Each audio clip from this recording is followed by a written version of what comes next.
Hello everyone, welcome back to our new session. अभी हम लोग कर रहे हैं GATE PYQ solution CS and IT. अभी हम लोग देख रहे हैं 2026 का पीवाईक्यू सॉल्यूशन, जो कि क्वेश्चन पेपर सेट 1 का है। तो चलिए देखते हैं और करते हैं सॉल्यूशन अपने क्वेश्चन पेपर का।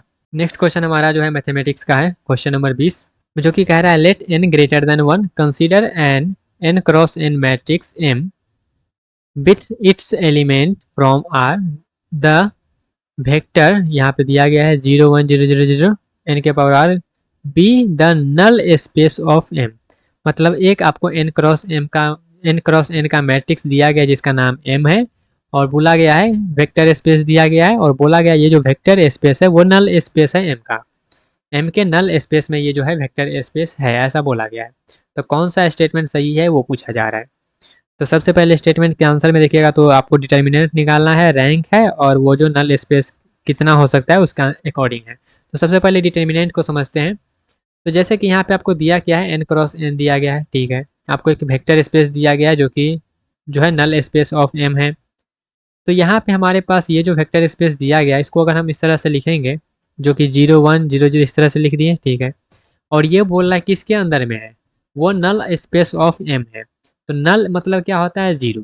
तो ये अगर नल स्पेस में है एम का, तो इसका मतलब ये पूरा का पूरा जीरो होना चाहिए। यही मतलब हुआ ना, क्योंकि नल स्पेस बोल दिया इसका मतलब पूरा का पूरा जीरो होना चाहिए। तो यहाँ पे हम लोग क्या किए, इसको पूरा का पूरा जीरो से कंपेयर कर दिए हैं, ठीक है। इसको हम लोग क्या करेंगे, पूरा का पूरा जीरो से कंपेयर कर दिए हैं। अब थोड़ा सा ध्यान दीजिएगा, जीरो से कंपेयर कर दिए।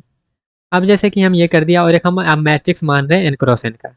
तो एन क्रॉस एन का अगर मैट्रिक्स मानते हैं तो A11 A12 फिर डॉट डॉट डॉट 1n। इसी तरह से हम क्या किए, मैट्रिक्स बना लिए एन क्रॉस एन का।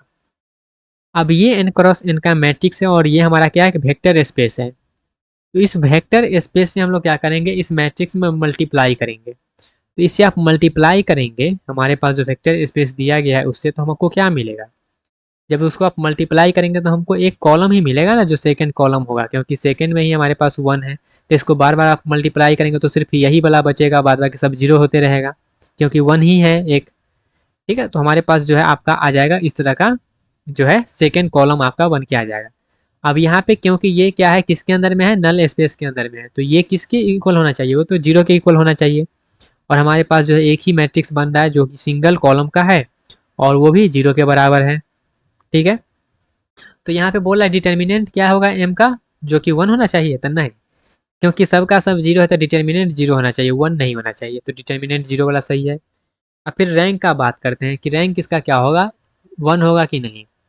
तो यहाँ पे हमारे पास क्या है, यहाँ पे बोल रहा है सिंगल कॉलम जो है वो जीरो होगा। सिंगल कॉलम जीरो होगा मैट्रिक्स का।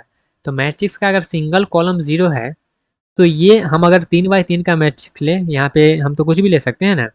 तो यहाँ पे 3 बाई 3 का मैट्रिक्स लिखते हैं, और सिंगल कॉलम जो हमारा सेकंड कॉलम है उसको अगर हम सिर्फ जीरो रखें, तो इसका हमारे पास रैंक क्या आएगा, तो इसका रैंक हमारे पास आएगा 2। जितना भी हमारे पास नन जीरो रो होता है वो हमारा रैंक बन जाता है। तो यहाँ पे 2 है तो 2 हो गया। तो यहाँ पे बोल रहा है रैंक एम का हमेशा क्या होगा, 1 होगा। तो हमेशा 1 नहीं होगा, कुछ कुछ केस में 1 आ सकता है, लेकिन हमेशा नहीं होगा। तो इसलिए ये जो है हमेशा बोल रहा है, तो ये आंसर भी हमारा क्या हो जाएगा, गलत हो जाएगा। फिर अब आते हैं अगले ऑप्शन पे। अगला ऑप्शन क्या है, there are at least 2 non zero vector in the null space of M. तो हमारे पास क्या है, वेक्टर स्पेस दिया गया है ये।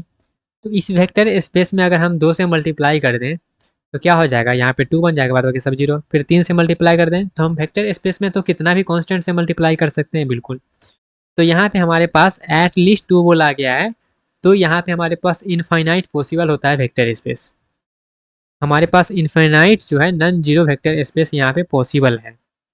अगर यहाँ पे बोल देता कि एग्जैक्टली 2 तो गड़बड़ होता, लेकिन यहाँ पे एट लीस्ट 2 बोला, मतलब कम से कम 2 बोला है, तो ज़्यादा से ज़्यादा इनफाइनाइट हो सकता है। तो ये आंसर भी हमारा क्या हो जाएगा, सही हो गया है। तो क्वेश्चन नंबर 20 का जो है बी और डी आंसर सही होगा, बाद बाकी वो दोनों गलत हो जाएगा।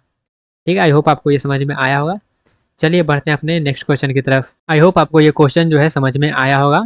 तो कोई सजेशन देना हो तो आप ज़रूर दे सकते हैं, और दूसरे क्वेश्चन के लिए आप जो है इस प्लेलिस्ट के सेक्शन में जाके दूसरे क्वेश्चन का सोल्यूशन सीक्वेंस मैनर में देख सकते हैं।